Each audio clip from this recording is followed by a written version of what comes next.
주요 뉴스 정리하겠습니다. 저는 뭐 이 시간을만 들으면 항상 좀 마음이 가벼워지는 것 같아요. 좋은 것 같아요. 오늘도 김영민 아나운서와 함께합니다. 어서 오세요. 네, 점심 먹고 한잔 하면서 듣는 영민아 뉴스 시간입니다. 오늘은 20분 정도 늦게 제가 찾아왔네요. 예.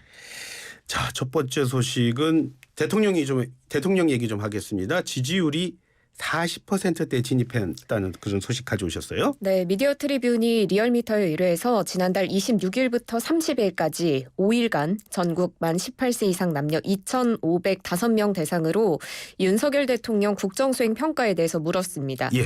윤 대통령이 국정수행 잘한다고 응답한 긍정평가가 42% 기록했는데요. 전주 대비 3.0%포인트 오른 거고요. 최근 3주 연속 상승세입니다. 지난 5월 4주차 조사에서 12주 만에 지지율 40% 예. 기록한 이후에 다시 30% 후반대에 계속 머물다가 이번에 42% 기록하면서 5주 만에 40%대에 재진입한 건데요. 부정평가는 직전 조사보다 2.4%포인트 내려서 55.1%로 집계됐습니다. 이 부정평가 또한 최근 3주 연속 하락세를 기록했습니다. 예. 이 긍정평가와 부정평가 간의 격차는 13.1%포인트. 오차범위 바뀝니다. 오늘 전해드린 여론조사 자세한 내용은 중앙선거 여론조사 심의위원회 홈페이지 참조하시면 됩니다. 예. 이 여론조사 기관의 여론조사를 보면 그동안에 뭐 한 주 동안 뭐 0.3% 뭐 0.몇 % 이렇게 올랐는데 이번에는 3%가 올랐네요. 많이 올랐네요. 그렇죠? 역시 뭐 물론 추이를 봐야 하지만요. 자, 그동안 이 기간에 어떤 이슈들이 있었을 건가요? 네, 리얼미터가 이번 조사 기간의 주요 이슈로 일본 정부의 한국 화이트리스트 복원 조치, 그리고 김영호 통일부 장관 지명 등 첫 개각, 또 윤 대통령의 반국가 세력 발언 등을 꼽았습니다. 예. 이 반국가 세력 발언 뭔지 좀 살펴보면 지난달 28일에 있었던 자유총연맹 창립 기념식 축사에서 한 발언인데 왜곡된 역사의식, 무책임한 국가관을 가진 반국가 세력들은 핵무장을 고도화하는 북한 공산 집단에 대해 유엔 안보리 제재 풀어달라고 읍소하고 유엔사를 해체하는 종전선언을 노래 부르고 다녔다. 이렇게 비판한 겁니다. 예. 이를 두고 일각에서는 이 반국가 세력 발언으로 보수층이 결집한 것이 아무래도 이번 지지율 상승에 영향을 미친 것이 아닌가라는 분석을 내놓고 있습니다. 네. 자, 다음 소식 알아보겠습니다. 김건희 여사, 대통령의 부인 김건희 여사가 베트남 국가 주석의 배우자를 만났어요. 그렇죠? 네, 윤석열 대통령의 베트남 국빈 방문에 동행했던 김건희 여사가 지난달 23일에 보반트엉 베트남 국가주석의 배우자 판티타잉 덤 여사와 만나서 친교의 시간 가졌습니다. 이 덤 여사가 김 여사에게 베트남 전통 의상인 초록색 아오자이를 선물했고 김 여사는 이 의상을 입고 함께 시간을 보낸 건데요. 대한민국 정상 배우자가 이 아오자이를 입은 것은 처음입니다. 예. 김 여사는 한국과 베트남의 돈독한 우정의 상징으로 이 아오자이를 입었다면서 베트남 전통미와 현대적 실용성이 조화를 이뤄서 아름답다라고 칭찬했습니다. 예. 또 감사의 의미로 다음에 한국에 오면 우리 한국의 전통 의상인 한복을 보여드리고 싶다 이렇게 제안하기도 했고요.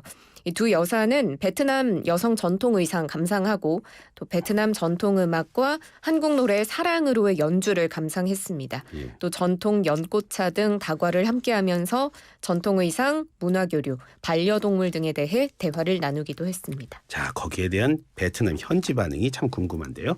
네, 뜨겁습니다. 베트남 현지 언론들은 이 김 여사가 아오자이를 입은 모습을 집중 조명했는데요. 예. 현지 언론 보도에 달린 베트남 국민들의 댓글 반응 살펴보면 한국의 영부인은 차분한 태도가 고급스럽고 패션 감각 뛰어나다. 한국적인 아름다움이 이런 것인가 알게 됐다. 예. 여배우인 줄 알았다. 이런 칭찬도 있고요. 아오자이가 참 잘 어울린다. 한국의 영부인을 존경한다 등의 칭찬 댓글이 다수 올라왔습니다. 자, 그 밖에도 그때 있었던 여러 일정들이 지금 또 확인이 되고 있어요. 그렇죠? 네, 국빈 방문 과정에서 윤 대통령은 물론이고 김 여사도 다양한 일정을 소화했는데요. 24일에는 108 중앙군사병원 방문해서 베트남의 얼굴 기형 어린이들을 위한 무료 수술 봉사 지원하는 스마일 포 칠드런 관계자들 만났고요. 예. 그 전인 22일과 23일에는 한 베트남 문화교류의 밤 행사에 참석했고 베트남의 국부로 불리는 호치민 묘소를 방문하고 또 하노이 국가대학을 방문하는 등의 일정을 소화했습니다. 네. 자, 다음 소식 알아보겠습니다. 이거 갖고도 지금 또 말이 많은 것 같아요.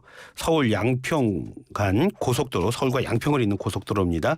그런데 이 종점이 변경된 걸 두고 지금 논란이 일고 있습니다. 그렇죠? 네, 2년 전에 예비 타당성 조사를 통과해서 2031년에 개통될 예정인 서울 양평 고속도로 종점이 원래 양평군 양서면에서 예. 강상면으로 변경되면서 이게 논란이 된 건데요.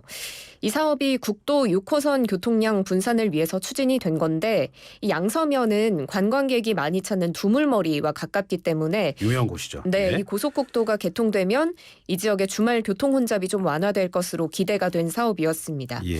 그런데 윤 대통령이 취임한 지 2달 뒤인 지난해 7월에 국토부가 양평군과 노선 변경을 논의를 했고요. 예. 지난 5월 8일에 종점을 양서면에서 강상면으로 변경을 하면서 서울 양평 고속국도 건설 사업 결정 내용이 공개가 된 겁니다. 예. 근데 이를 두고 민주당은 이 국토부가 예산을 수백억 원 더 들여가면서 종점을 변경하려고 하는 것이 김건희 여사 집안의 특혜를 주려는 것 아니냐 이런 의혹을 제기하고 있는 건데요. 이 김 여사와 형제 자매 모친 등이 이 변경된 종점인 강상면 병산리 일대에 수천 평에 달하는 토지를 갖고 있기 때문입니다. 예. 민주당 권칠승 수석 대변인은 김건희 여사 일가의 개발 호재라도 몰아주려고 한 것이냐라고 비판하면서 7년간 유지해온 종점에서 윤석열 대통령 취임 후에 변경을 추진한 건 까마귀 날자 배 떨어진 것이냐 이렇게 비판했습니다. 자, 그런데 이걸 놓고서 또 설명회가 있었는데 그 설명회가 또 취소가 됐다고요. 네, 예정됐던 설명회가 취소된 건데요. 그러니까요. 예. 이 의혹이 불거지자 원희룡 국토부 장관이 지난달 29일에 전면 재검토를 지시했다라면서 전혀 결정된 것이 없다고 밝혔는데 예. 국토부가 오는 5일과 6일에 진행할 예정이었던 설명회 취소한다고 밝혔습니다. 예. 또 이뿐 아니라 서울 양평 고속국도 건설 사업 초안 공람도 취소했는데요. 예. 국토부는 노선 등 사업 계획의 추가 검토가 필요하다면서 추후에 이 초안 공람과 설명회 개최 재공고를 낼 예정이라고 알려왔습니다. 예. 원희룡 장관이 여기 대해서 입장을 밝혔다고요? 네, 오늘 다시 한번 입장 밝혔는데요. 예. 정부 세종청사에서 기자간담회 가졌습니다. 이번 양평 고속도로 관련해서 의혹이 전혀 사실이 아니다라고 다시 한번 밝힌 건데요. 이건 전혀 사실이 아니다. 네, 예. 의혹을 사면서까지 사업을 밀어붙일 이유가 없다라고 밝히면서 변경 절차상에 문제가 있다는 의혹은 뇌피셜이며 전혀 네. 사실이 아니다라고 부인했습니다. 이 실무 부서 측에서는 경제성이 좋다고 느껴서 검토를 했지만 정무적인 판단으로 재검토하라고 지시했다라고 합니다. 네, 이 문제 어떻게 되는지 함께 한번 지켜보죠. 자, 마지막 소식입니다. 민주노총이 오늘부터 민주노총 총파업에 돌입했습니다. 그렇죠? 네, 전국 민주노동조합 총연맹 민주노총이 윤석열 정권 퇴진 촉구하면서 오늘부터 오는 15일까지 2주 동안 총파업 투쟁에 돌입했습니다. 예. 오늘 오전 10시에 대통령실 앞에서 기자회견 열었는데요. 총파업 돌입 공식 선포하면서 이번 민주노총의 총파업은 전체 조합원 120만 명 중에 40~50만 명이 참가하면서 대규모의 파업이 될 것으로 예고했습니다. 예. 양경수 민주노총 위원장은 내용이나 기간, 규모 면에서 그 어느 때보다 위력적인 총파업이 될 것이다라고 밝혔습니다. 예. 민주노총 이번에 파업 들어가면서 윤석열 정권의 퇴진을 촉구하고 있습니다. 네, 민주노총이 오늘 기자회견에서 7월 총파업은 윤석열 정권 퇴진 투쟁을 대중화하는 방아쇠가 될 것이다. 예. 이렇게 밝혔는데요. 그러면서 양 위원장은 수능의 킬러 문항이 문제가 아니라 윤석열 정권이 킬러다. 노동도 민생도 민주주의도 교육도 먹거리도 파괴하는 윤석열 정권이야말로 국민을 죽음으로 내모는 킬러 정권이다라고 강하게 비판했습니다. 네. 그러면서 윤석열 정권이 나라를 망가뜨리는 걸 용납할 수 없어서 총파업에 나선다고 밝혔는데요. 그 외에도 민주노총은 이번 총파업의 핵심 의제로 노조 탄압 중단, 노조법 예. 2, 3조 개정, 일본 핵오염수 해양투기 중단, 최저임금 인상, 생활임금 보장 등 다양한 것들을 제시하고 있습니다. 예. 집회 지역 주변 가시는 분들도 있을 테니까요. 구체적인 일정 한번 정리해 볼까요? 네, 오늘은 택배기사와 가전제품 수리기사 등 특고 노동자 3천여 명이 잠시 뒤인 오후 2시부터 서울 동화면세점 앞에서 집결할 예정입니다. 동화면세점이요? 네, 예. 이후 총연맹도 합류해서 행진에 나서게 되고요. 예. 수요일인 오는 5일에는 전국 16개 시도에서 동시다발적으로 지역별 결의대회 행진 진행하고 6일에는 서울 숭례문 앞에서 민주일반연맹과 서비스연맹 총파업대회를 열게 됩니다. 또 예. 오는 8일에는 서울 여의대로 인근에서 공무원 노조의 총궐기대회 예정돼 있고요.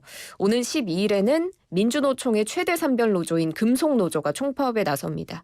특히 현대차 노조가 5년 만에 파업에 합류할 예정이고요. 예. 13일에도 집중투쟁 예상됩니다. 이날 보건의료노조, 화섬식품노조, 사무금융노조, 전교조 등 주요 산별 노조들이 서울 도심에서 집중 총력투쟁에 나서게 됩니다. 예. 또 총파업 마지막 날인 15일에는 공공운수노조의 결의대회, 또 민주노총의 윤석열 정권 퇴진 범국민대회가 열립니다. 또 그 사이사이인 4일과 7일, 11일, 14일에는 오후 7시부터 전국 예. 곳곳에서 윤석열 정권 퇴진 촉구하는 촛불 집회까지 개최가 됩니다. 자, 지금 말씀하셨지만 여러모로 시민들의 불편도 걱정되고요. 또 그걸 또 민주노총이 모르지는 않을 거예요. 민주노총은 이거 준비하고 있겠죠? 네, 공장 시민 불편. 가동이나 업무 중단과 같은 것들로 인해서 시민 불편 예상이 되고 예. 교통혼잡도 우려되실 텐데요. 그렇죠. 이에 대해서 양 위원장이 2주간의 총파업을 계획하고 있지만 대부분의 산별이 하루 또는 이틀 정도 파업을 하기 때문에 예. 시민들이 직접적으로 느끼는 어려움이나 불편함은 크지 않을 것이다 라고 밝혔습니다.